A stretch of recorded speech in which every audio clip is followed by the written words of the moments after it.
There is a law most have forgotten. Everything responds to its right name.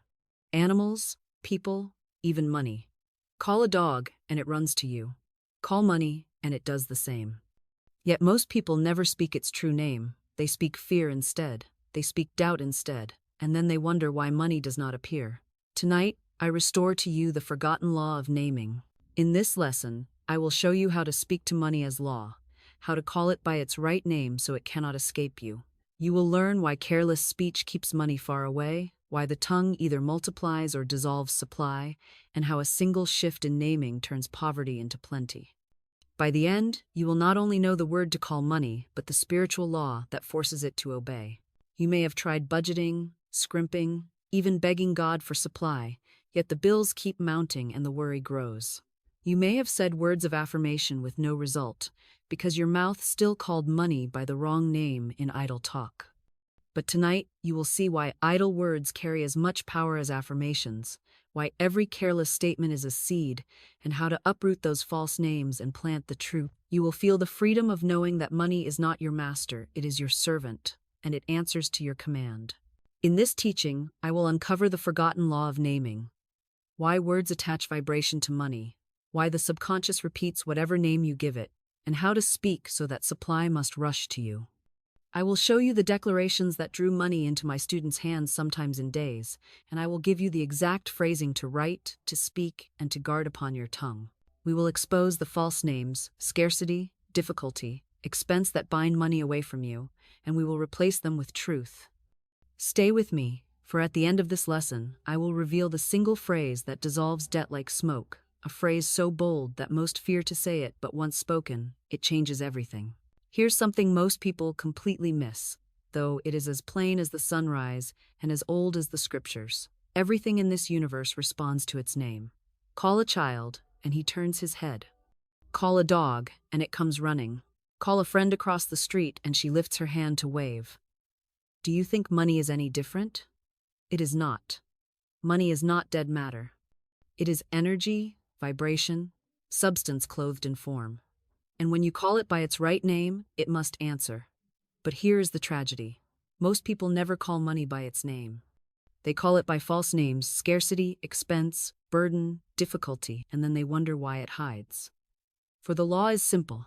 By thy words thou shalt be justified, and by thy words thou shalt be condemned. If you condemn money with your tongue, it will withdraw from you.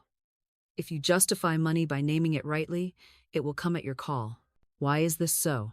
Because the subconscious mind is like a phonograph, recording every word you speak, every phrase you repeat, every label you attach. It does not argue, it does not reason, it does not say, "Ah, she was only joking." It simply records and plays back in form. One student of mine, tired of managing her home, often said in jest, "I wish I lived in a trunk." She laughed, her friends laughed, but the subconscious did not laugh. It wrote the record. And soon enough, her home was gone, and she found herself with nothing but a trunk. Do you see the power of naming? What you name, you claim. What you call, you recall. Every word is a seed, and every seed must bear fruit after its kind. Now, imagine what happens when you attach the wrong names to money day after day. It's hard to get. It never stays. It slips through my fingers. I can't afford it. Every one of those sentences is a decree. Every one is a seed planted in the soil of your subconscious. And what harvest can such seeds bring but lack, debt, and delay? The tongue is the rudder of life, and if you turn it towards scarcity, you steer straight into poverty. But the reverse is also true. If you call money by its right name, if you say, "Money is divine, money is obedient, money serves me under grace in perfect ways," then the subconscious accepts that record, and life must play it back as supply, abundance, and ease. Perhaps you say, "But how can words carry such power over something as real as money?" I answer you with a question. How can a dog, flesh and blood, respond to the sound of its name? How can a man stop in his tracks when his name is called across a crowded street? It is vibration. It is recognition. The name is a signal, and the ear is tuned to hear it. Money, too, is substance with vibration, and it recognizes its name. If you call it poverty, it will shrink away. If you call it abundance, it will draw near. That is why I tell you, never again say, "I can't afford it." Say instead, "It comes to me under grace." Do not say, money is hard. Say, money is obedient. Do not say, it never stays. Say, it multiplies and increases as it serves me. So tonight, write this truth upon your heart. Everything responds to its name. If you have been careless in naming money, repent of it now. Cancel every false decree, every idle word, every careless joke, and replace them with truth. Call money by its right name. Speak to it as a friend, as a servant, as a faithful companion, and it will answer. For the law cannot fail. What you name, you claim. And when you claim money rightly, it cannot hide from you any longer. What I am about to tell you may strike you as sobering, but it is the very reason why so many souls live in lack while repeating affirmations half-heartedly, wondering why their prayers seem unanswered. It is not that the law fails, but that their tongue has been working against them all along. You see, careless naming blocks supply. Every time you say, I can't afford it, you have called money by the name of impossibility, and the subconscious has recorded it. Every time you sigh, money slips right through my fingers. You have called it fleeting, and the law has echoed your decree. Every time you groan, there's never enough. You have baptized money with the name of scarcity, and the harvest of scarcity has come faithfully. The subconscious mind is an obedient servant. It does not know a jest from a decree. It does not know exaggeration from prophecy. It only hears, it only records, it only plays back. And so the words you toss about lightly, the phrases you speak in moments of irritation, the jokes you make to amuse others, these careless names are the very chains that bind your supply. I once knew a woman who, though she was comfortably provided for, loved to jest that she would end her days in the poorhouse. Her friends laughed, she laughed, but the law did not laugh. It engraved the record, and in time, her fortune was lost, her comforts vanished, and she found herself living exactly in the conditions she had prophesied for herself in jest. She had named money poverty, she had named money loss, and money obediently answered to those names. Another student of mine continually spoke of how everything is so expensive, nothing is within my reach. She did not realize she was pushing supply further and further from herself. When I instructed her to cancel that false naming and to speak instead, what I need appears, and I can afford it under grace, the tide turned. Soon she found herself supplied in unexpected ways, receiving gifts and opportunities she had never imagined, simply because she had renamed money. Do you see now why I say careless naming blocks supply? The law does not discriminate between deliberate affirmations and idle chatter. Both are seeds, and both must bear fruit. If you speak truth for 5 minutes in the morning and falsehood for the other 23 hours of the day, which seed will outnumber the other? Which harvest will fill your fields? That is why the scriptures warn that every idle word must be accounted for. There are no harmless words. Every name you give money either calls it into your hand or drives it away. Perhaps you ask, but how can I change when I have been careless for so long?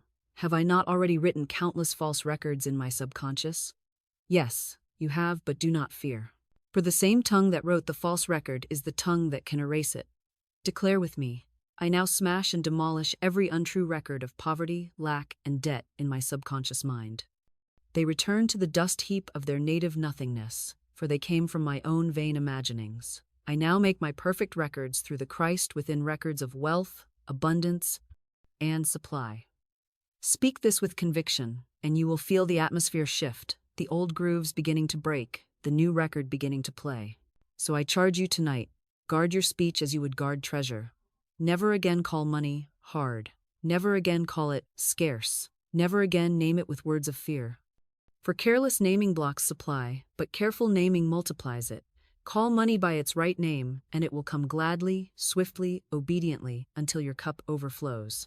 Now, beloved, let me show you the glorious reversal, the divine antidote to all the careless naming that has shut doors and barred windows in your life. For if false words bind, then true words must free.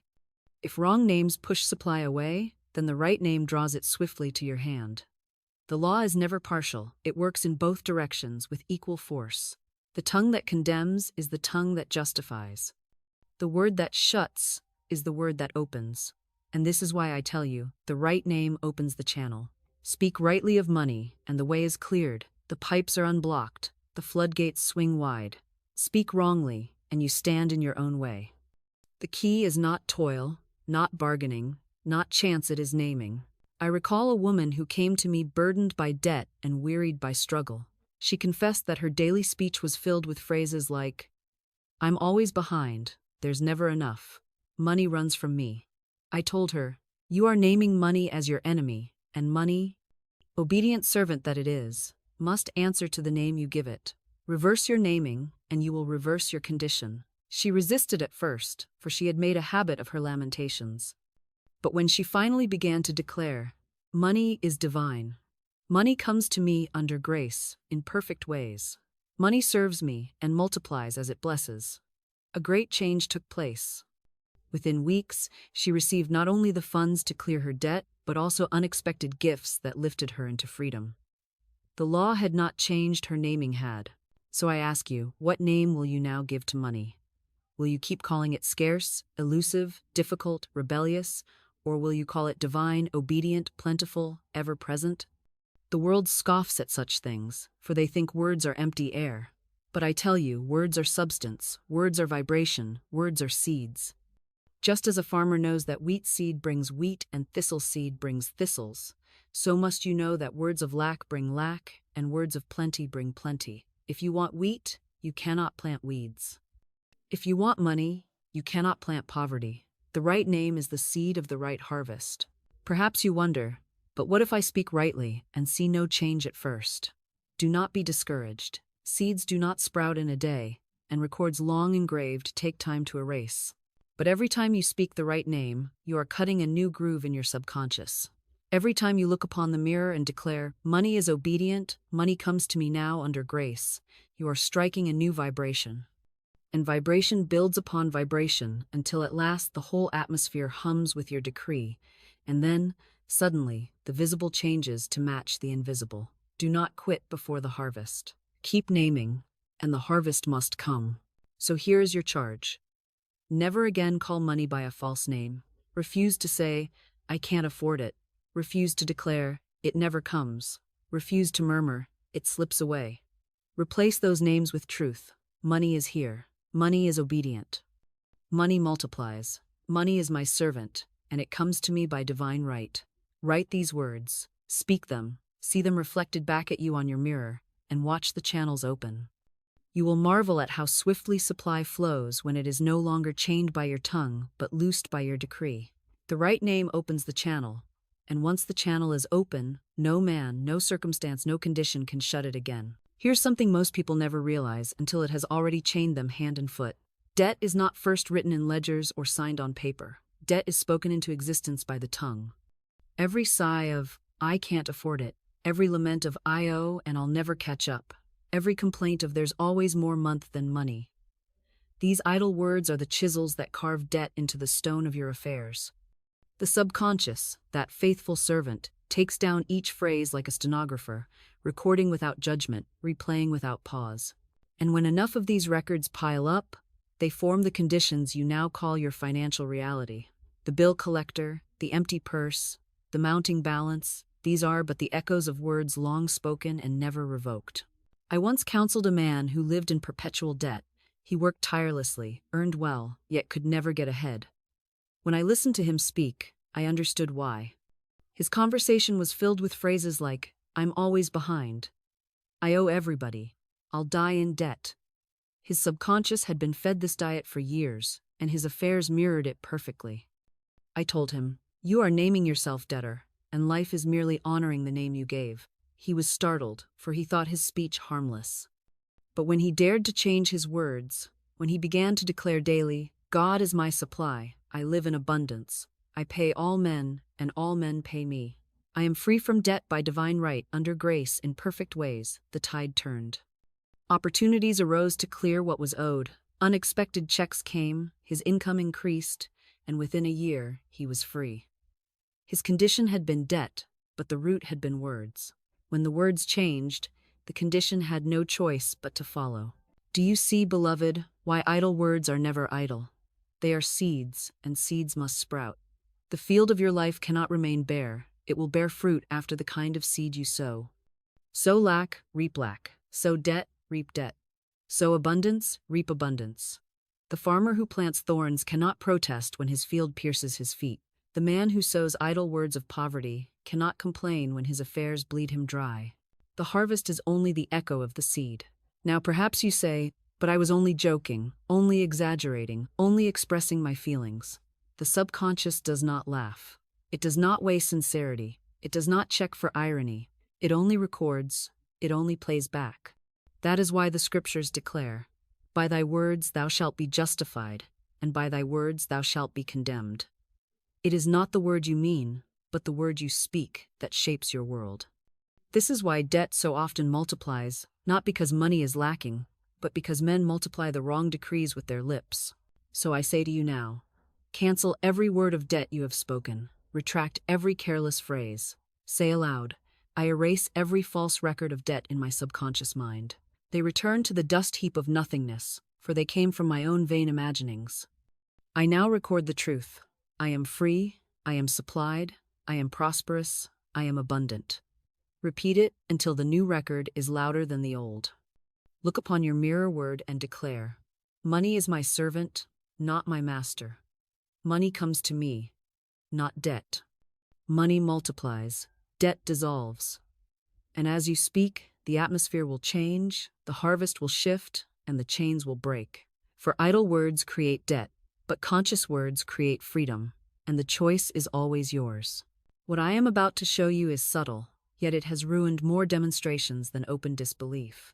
For while many guard themselves against outright fear, they let their tongue wander in jest, speaking lightly of lack, joking about ruin, laughing at poverty, as though the subconscious could be tricked by a chuckle. But the subconscious does not laugh, beloved. It does not know jest from decree. It only hears the vibration, records the phrase, and plays it back in form. A joke of poverty carries the same weight as a prophecy of poverty. A careless jest becomes a careless harvest. Many souls who think themselves faithful are still bound, not by their serious declarations but by their playful ones. I once knew a woman who lived in comfort but constantly amused her friends by saying, I suppose I'll end in the poorhouse yet. She laughed, they laughed, but life did not laugh. The record was cut. Years later, her fortune dwindled, her comforts vanished, and she lived in conditions that mirrored her jest. She had spoken her own prophecy under the mask of humor. Another student often exclaimed, I'm so broke, it's a joke. Her friends took it lightly, but her affairs grew ever tighter, until she finally came to me weary with lack. I told her, stop calling poverty a joke. Name money rightly. Call it abundant. Call it obedient. Call it yours by divine right. When she obeyed, when she struck those false phrases from her tongue, the tide began to turn. The joke lost its power because it was no longer spoken. You see, jesting is often more dangerous than deliberate confession, because it slips past your guard. You would not dare to say with solemnity, I will end in poverty. But you might say it with a laugh. And the subconscious, ever faithful, makes no distinction. It engraves the decree and brings it into form. The law is no respecter of persons. It is no respecter of tone. Whether you laugh or weep, whether you speak in earnest or in play, the vibration is recorded and must return. That is why the scriptures warn us that every idle word must be accounted for. Even the lightest jest is not idle in spirit. So I tell you plainly, never jest with lack. Do not call yourself broke, even in play.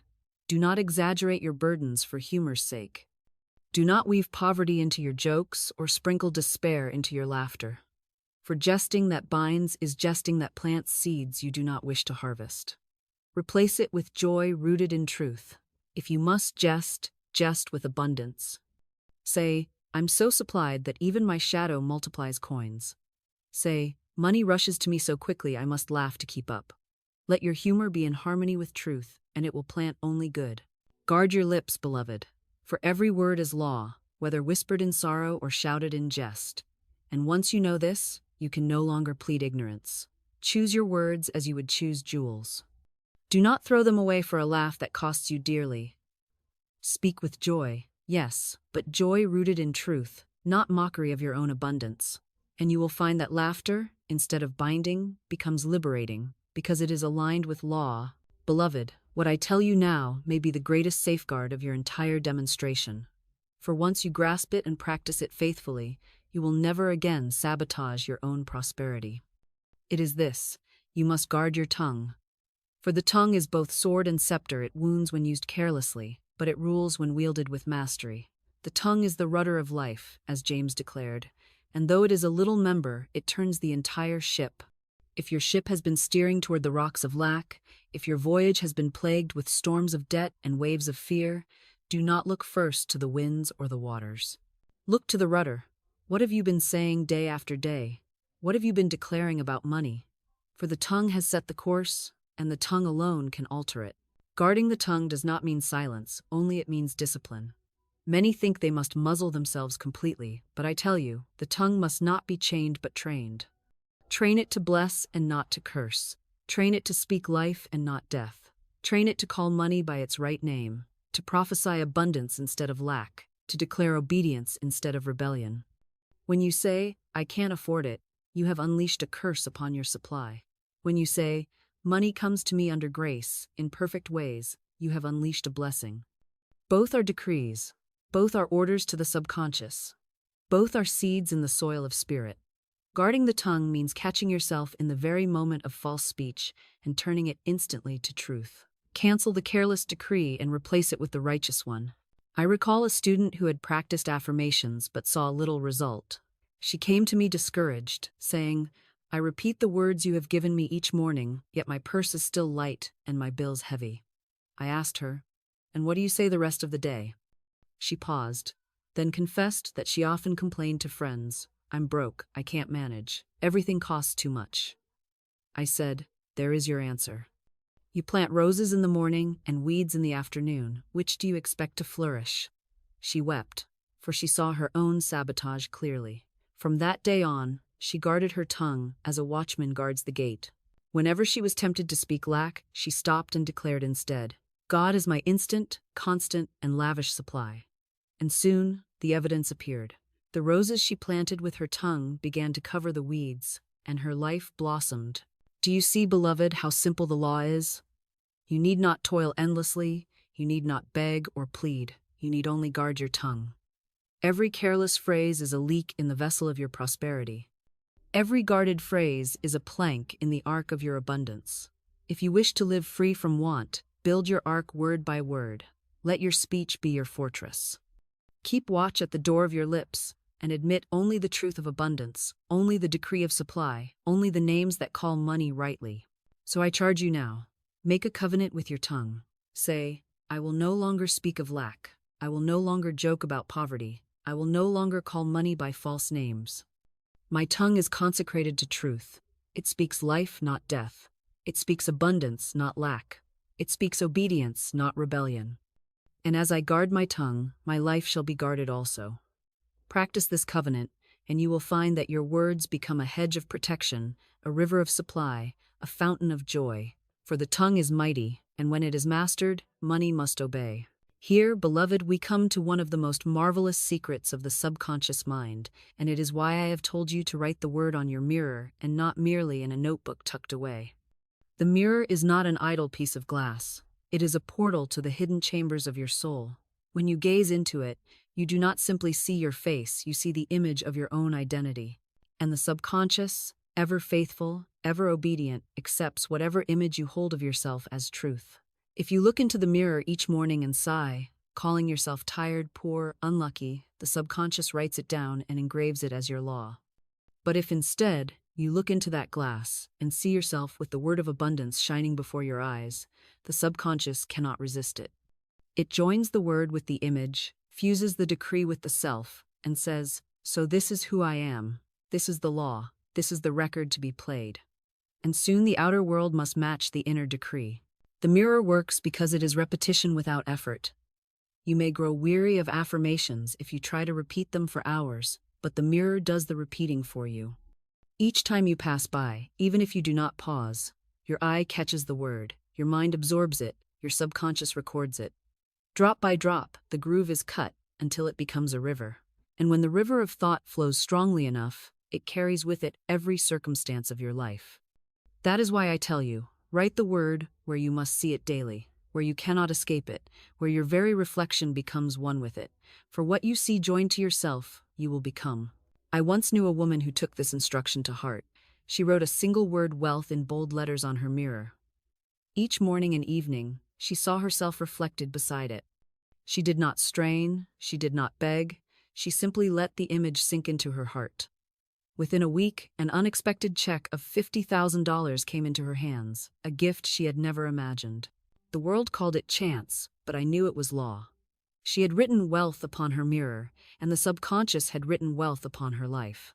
Perhaps you wonder why the mirror carries more force than other methods. It is because the mirror unites word and image. To speak a word is powerful, but to see it joined with your own face magnifies it. The subconscious is most deeply impressed when the spoken word, the seen image, and the felt emotion are joined together. The mirror unites them.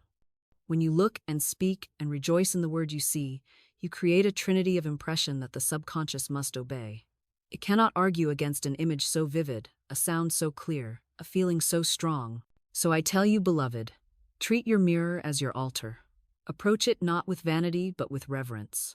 Write the word boldly, look upon it daily, speak it with faith, feel it with joy. And as surely as the dawn follows the night, you will see your affairs begin to reflect what your mirror has already declared. For the mirror is not glass only. It is the gateway of the soul. And what you write upon it, you write upon your life.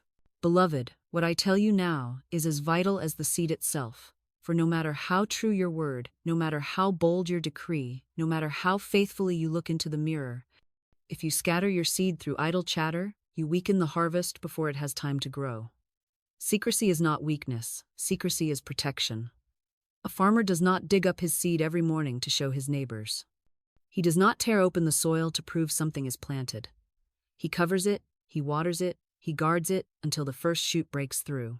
So, it must be with your word. When you write that name upon your mirror, let it be your holy covenant with God. Do not parade it before doubters. Do not hand it to scoffers. Do not invite the cold winds of envy to blow across it. Keep it sealed. Keep it sacred. Let it rest hidden in the soil of your subconscious until the time of manifestation. I once counseled a woman who was eager for prosperity. She learned an affirmation and began to speak it, and soon enough she felt the stirring of faith. But she could not resist telling her friends. She spoke of it at every gathering. I am speaking the word for money, she would announce, as though their approval could add strength. Instead, what did she reap? Raised eyebrows, mocking smiles, questions like daggers. Do you really believe that works? How much have you gotten yet? Isn't it foolish to expect such things?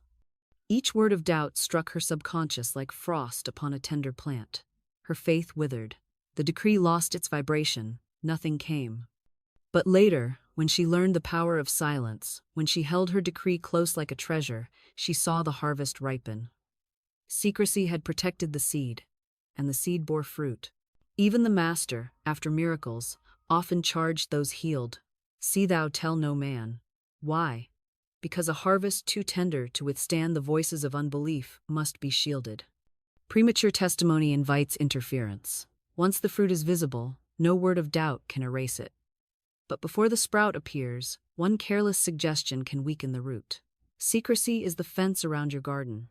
It is the hedge that guards your word while it takes root. So, do not confuse secrecy with fear. Fear hides because it doubts. Secrecy guards because it believes.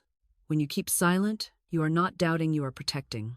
You are saying, "This word is too precious to cast before unbelieving ears. It is mine and God's until the world can see the harvest. And once the harvest appears, then let your testimony shine, for then no one can deny it, and your words may strengthen others. But until then, protect your decree. Therefore I say to you, write your word, speak it before your mirror, rejoice in it, but keep it between you and God. Hold it in the secret place until it bursts into form. For secrecy protects the seed, and the seed that is protected multiplies, while the seed that is exposed to doubt may never take root. Guard your decree as you would guard treasure, and in due season you will see the fruit no man can take from you. Beloved, let me now place into your hands the secret that makes the soil of your subconscious quicken with life, the very rain that brings forth the sprout from the hidden seed. It is thanksgiving. Without it, your word remains as a seed lying dormant in dry earth.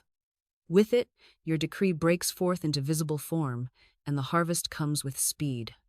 Most souls pray with long faces. beg with heavy tones, or affirm with weary repetition, as though the heavens must be persuaded to yield. But true thanksgiving is not the sigh of one who waits, it is the song of one who knows. Gratitude is the proof of possession. When you rejoice before the evidence appears, you are declaring to the law, "It is already mine." And the law, obedient and unfailing, answers, "So be it." I once desired a rose tree. I did not storm the heavens with pleading, I did not count the cost or calculate the store. I simply pictured it, gave thanks for it, and felt the joy of already possessing it. The very next day, a friend sent flowers, and by what the world would call a mistake, the florist delivered a rose tree instead of the lilies she had ordered. Was it a mistake? No, beloved, it was law. Gratitude had fertilized the seed, and the harvest was swift. Another time, a student of mine came to me with only $2, desperate and afraid. I told her, "Bless this money. Call it your magic purse. See it bulging, overflowing, jammed with bills. Give thanks for it as though it were already full." She obeyed, she rejoiced over that little purse, and soon after she received a gift of $6,000. Gratitude turned her $2 into thousands. Thanksgiving was the fertilizer that brought her demonstration into form. Why does Thanksgiving hold such power? Because it signals the subconscious that the work is already done. Fear says, "What if it never comes?" Faith says, "I know it is mine." And Thanksgiving is the sound of faith. It is the vibration of possession. When you thank God in advance, you close the gap between desire and manifestation. You align yourself with the higher law where all good already exists, and you draw it down into visible form. Thanksgiving is not an afterthought. It is the creative act itself. So I say to you, never let a day pass without rejoicing in the word on your mirror. Do not wait until the money arrives to give thanks. Thank God now. Smile at your mirror, point to the word, and say, "I praise and thank thee that this is already true. My supply is here, my abundance is here, my prosperity is established under grace and in perfect ways." Feel the joy rise within you as though you were already holding the evidence in your hand, and soon enough you will. For joy is the sound of the harvest ripening, and gratitude is the rain that brings it forth. Therefore, beloved, treat Thanksgiving as the daily watering of your seed. Each word of praise moistens the soil. Each song of joy brings forth the sprout. Each smile of faith calls the sun upon your field. And when the season is fulfilled, you will gather sheaves not of struggle but of grace, not of toil but of abundance.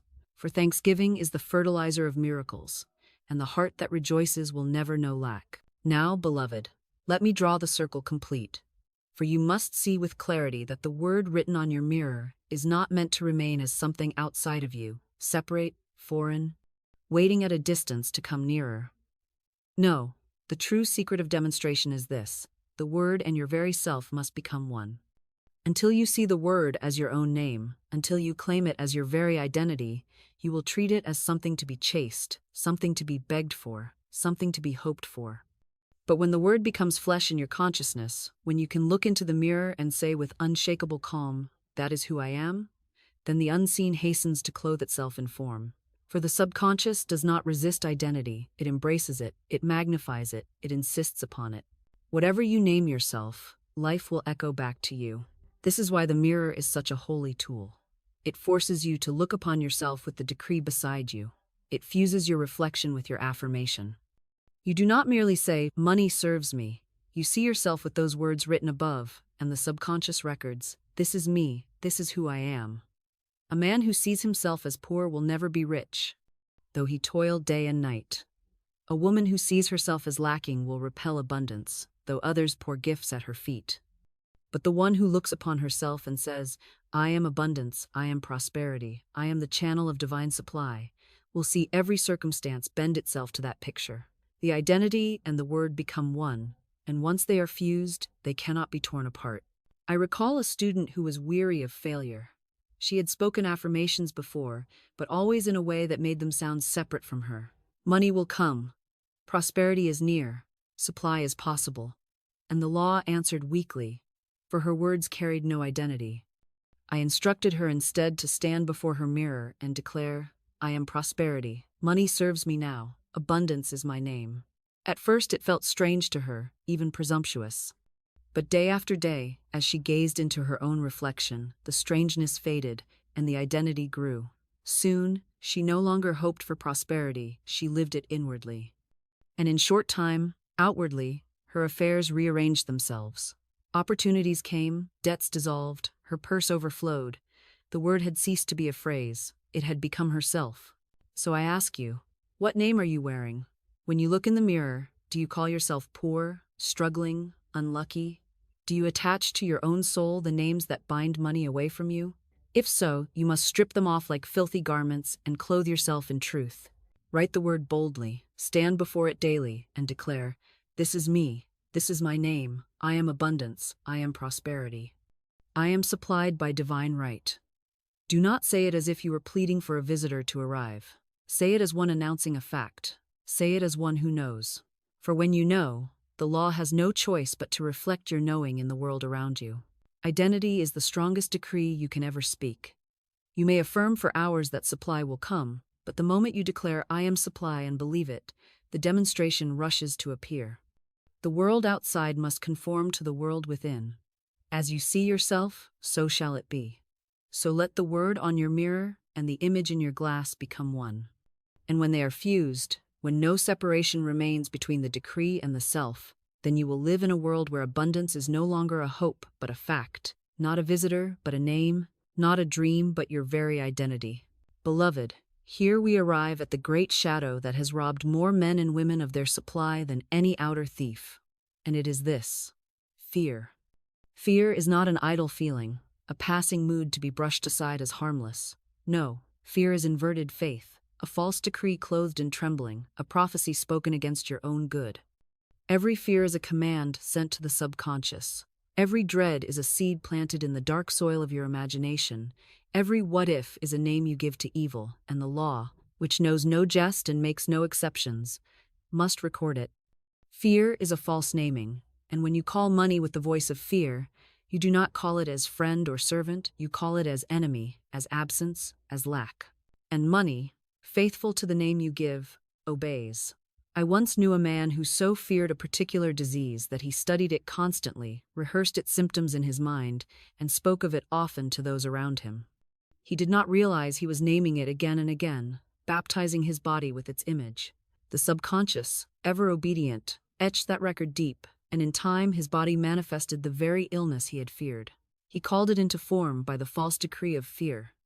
Another woman, though longing for supply, was haunted by the words, "It will never come, I will be left without."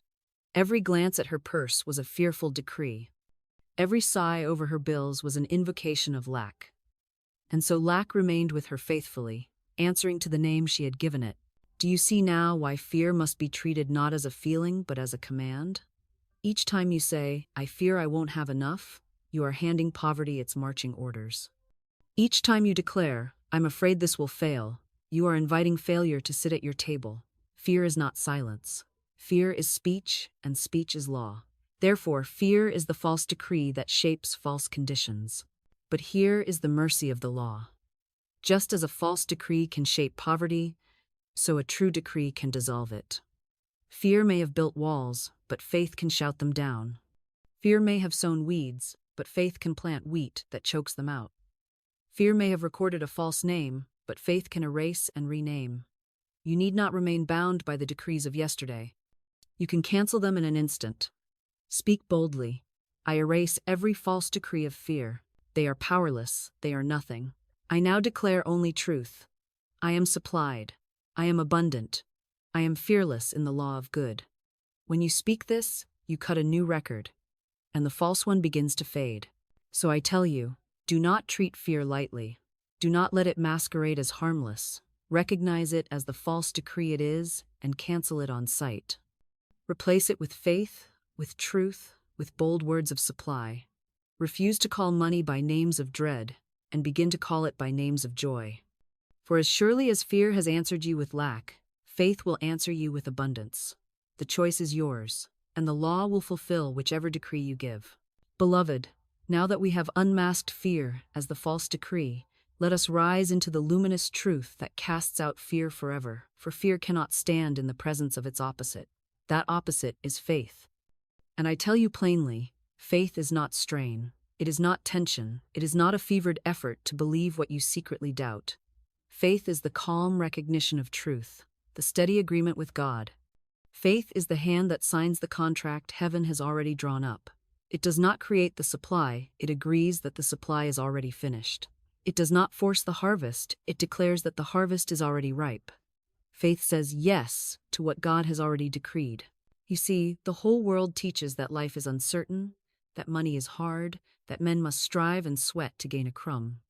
But faith looks above appearances and says, I agree with the law of abundance. I agree with the truth that God is my supply. I agree with the eternal design that what is mine by divine right cannot be withheld. That agreement is the vibration the subconscious cannot resist. It records the decree and rushes to play it back in form. This is why idle affirmations often fail. The lips speak the words, but the heart still agrees with fear. The subconscious always obeys the deeper agreement. I once counseled a woman who lamented, I say my affirmations, but nothing comes. I asked her, what is the agreement of your heart? She confessed that each time she spoke of abundance, she also thought of her unpaid bills, her empty purse, her fear of loss. She was speaking supply but agreeing with lack. I told her, do not merely recite words. Shift your agreement. Say, God is my unfailing supply. I am one with his abundance. I thank thee, it is done. And do not speak it as though you are trying to force it. Speak it as one agreeing with what already island. She obeyed, and the miracle followed. Unexpected funds came, her bills were cleared, and her joy returned. The law had answered her agreement. Faith is not blind, it sees with the inner eye. Faith does not deny the appearance, it declares the higher truth. When the outer cries, there is not enough, faith answers, there is always enough. When the purse feels light, faith says, my purse is a magic purse that can never be emptied, for God fills it continually. When the world mocks, it cannot be done. Faith answers, with God all things are possible. This is not fantasy, it is agreement. And once you agree with God, the whole of heaven agrees with you. So I tell you, begin today to listen to the agreements of your heart. Are you aligning with fear or with truth? Are you calling money scarce or obedient?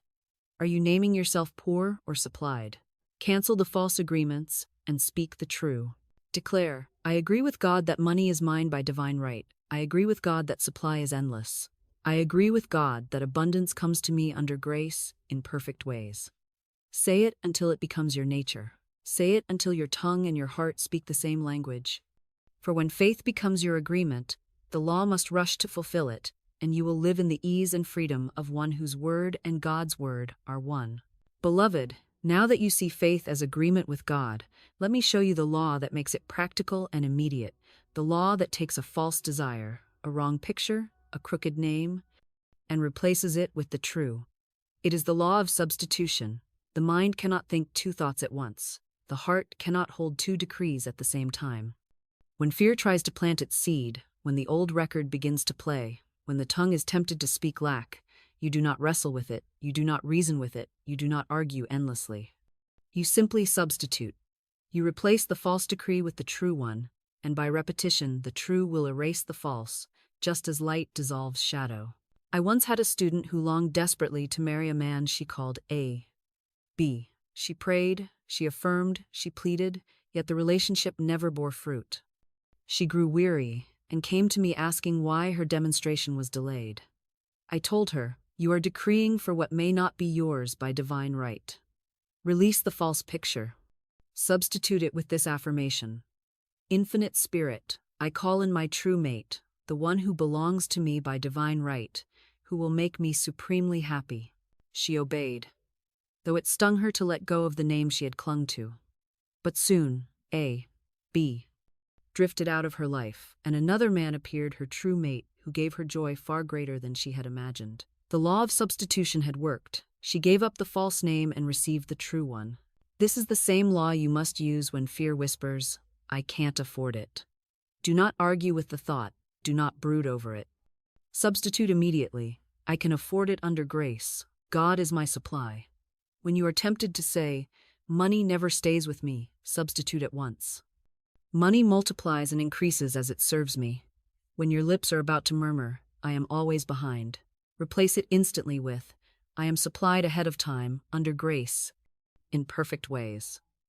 Every substitution is a new seed, and every new seed weakens the root of the old one. Think of a phonograph record. Once it is etched, it will play the same tune endlessly, but if you cut a new groove, the old song is drowned out and the new melody fills the room. The subconscious works the same way.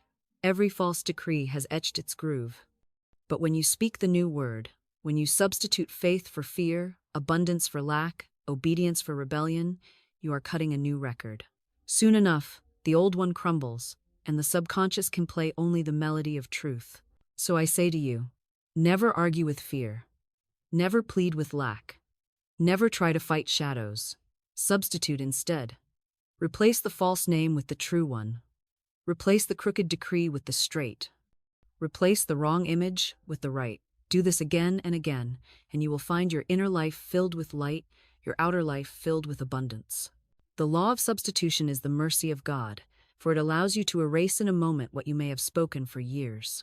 Use it faithfully, and you will see how quickly the crooked paths are made straight and the false names are forgotten, while only truth remains. Beloved, now we come to the moment when all these truths must be set to work against the last and greatest obstacle that so many face, the towering wall of lack.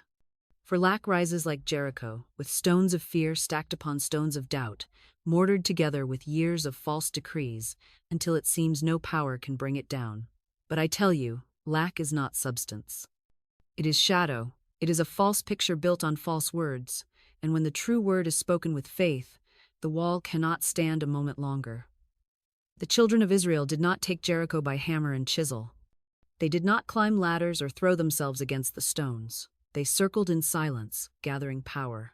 And when the moment came, they lifted their voices in a shout, and the vibration of that shout toppled the walls flat. So must you do with lack.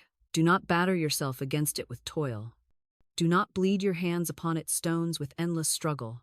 Stand before it in silence, gather the power of your decree, and then shout the truth until the wall crumbles into dust. I once instructed a woman hemmed in by endless postponements. Every door she knocked on seemed locked, every promise broken, every opportunity delayed. It was as though life itself conspired to hold her back. I told her to declare, "The walls of lack and delay now crumble away, and I enter my promised land under grace and in perfect ways." She wrote it, she spoke it, she pictured herself stepping over the rubble into the land of her good. And soon enough, the very opportunity she had been denied was offered freely, and all delay dissolved. The wall had fallen. Not by force, not by manipulation, but by decree. This is why I tell you, never accept lack as permanent. Never look at the wall and call it immovable. Never name it as your master. For the moment you do, you strengthen it. Instead, look upon the wall and say, "You are nothing, you are false, you are already fallen." Call it crumbled, call it dust, call it gone, and the subconscious will obey. Speak abundance into the very face of scarcity, and scarcity will yield. Perhaps you say, "But my debts are so high, my purse so light, my bills so many." All the more reason to shout the decree.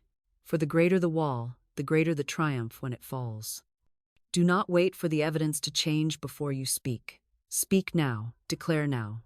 Shout now, "The walls of lack now crumble away, and I enter my promised land."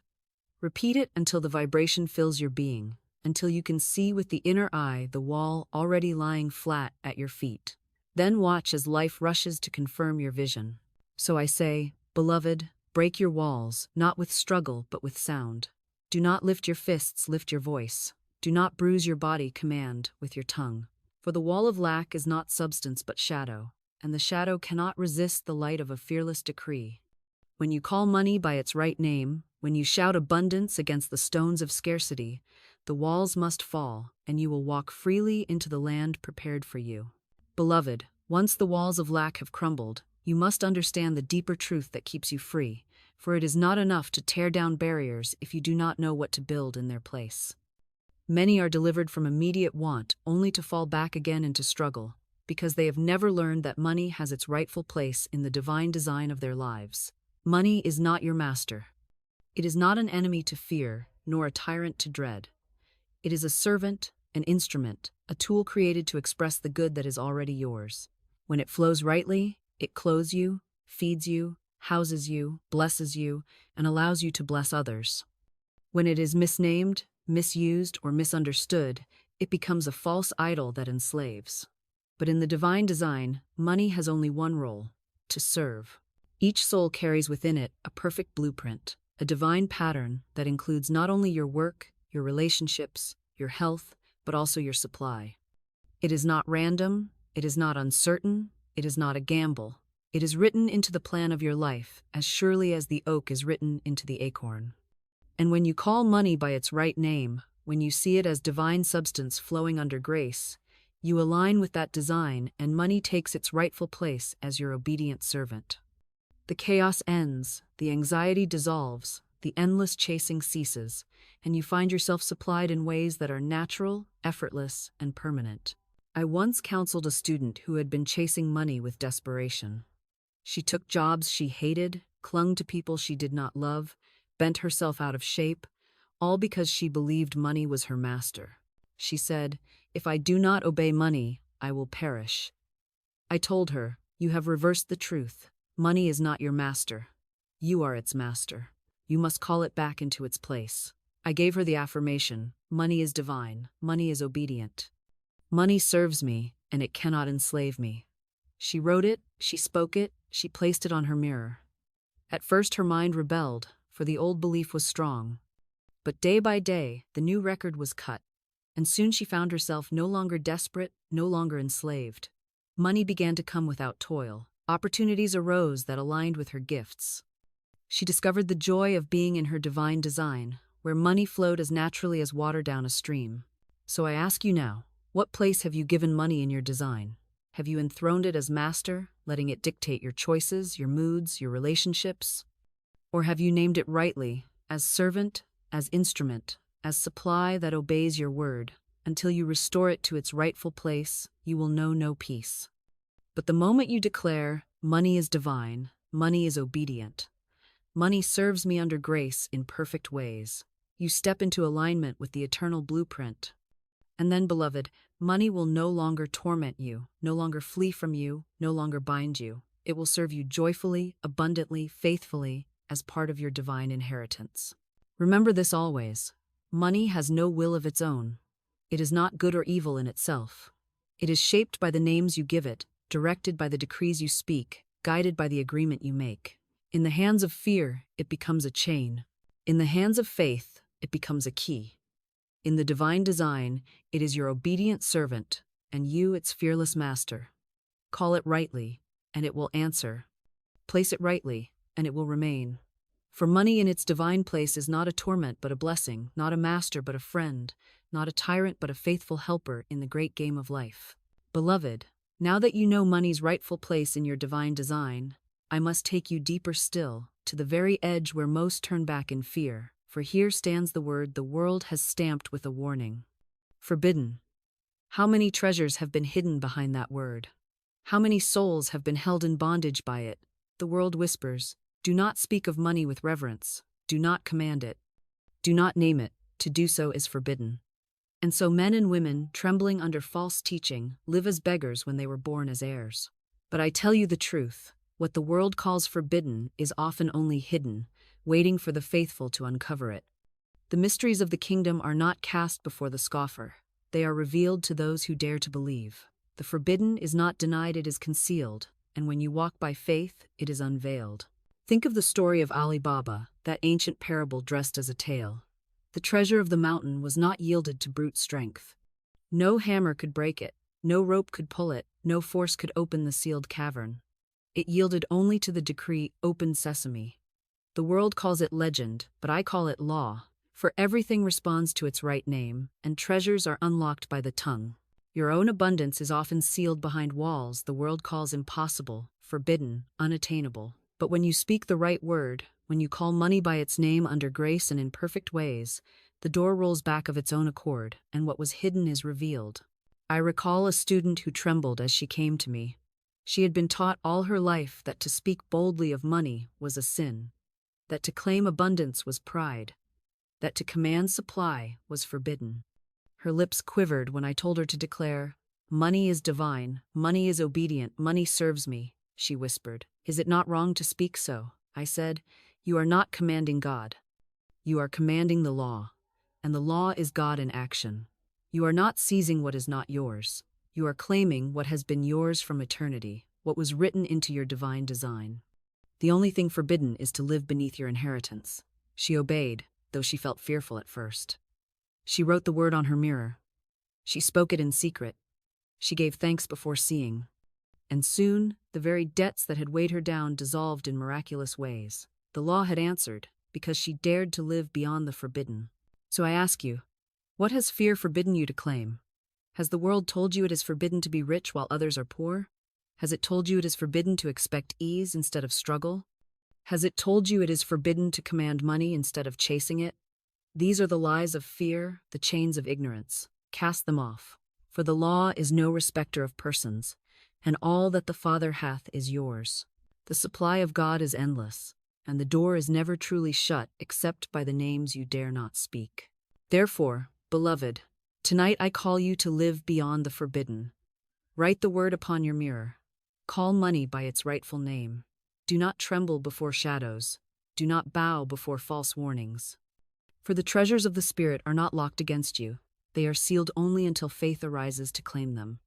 And once you dare to name them, once you dare to command them, once you dare to live beyond the forbidden, the storehouses of heaven fling open, and you step at last into the liberty of your inheritance. Beloved, we have walked a long path together in this teaching, from the moment you first heard that money answers to its name, through the sobering truth that careless words can bind supply, into the secret of the mirror where word and self become one, across the shadowed valley where fear masquerades as prophecy, and at last into the radiant heights of faith, substitution, and divine design.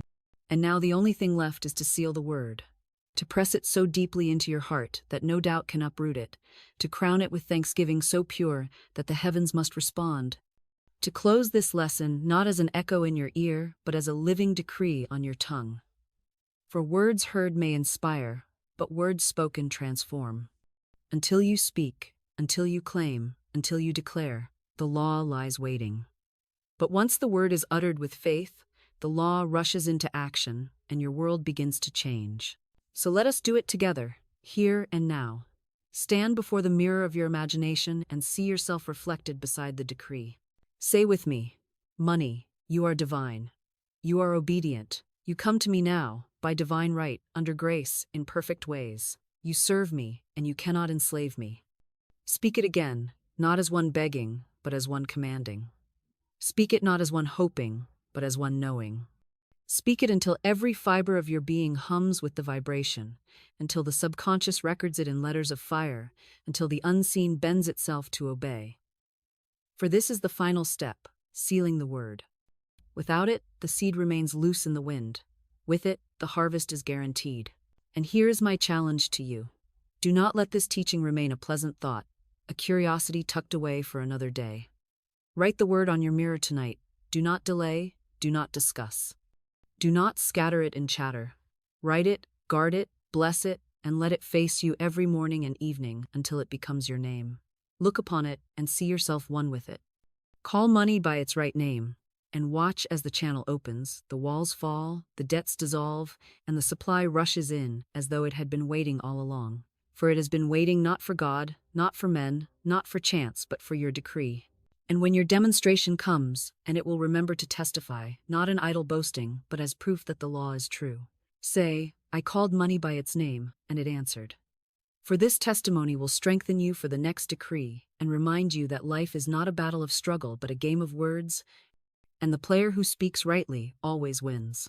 And now, beloved, I leave you with one more truth to carry you forward. There is a phrase short, common, spoken by almost every tongue each day, that cancels miracles as swiftly as they come. Most people use it without knowing, and with it they drive supply away, even as they call it. In my next teaching, I will reveal this forbidden phrase, the one word you must erase from your tongue forever if you wish to hold what you have called. Do not miss it. For once you know it, you will never sabotage yourself again. Until then, stand before your mirror, speak your decree, seal your word with thanksgiving, and rejoice. For money answers to its name, and the name you give it tonight will shape the harvest of your tomorrow.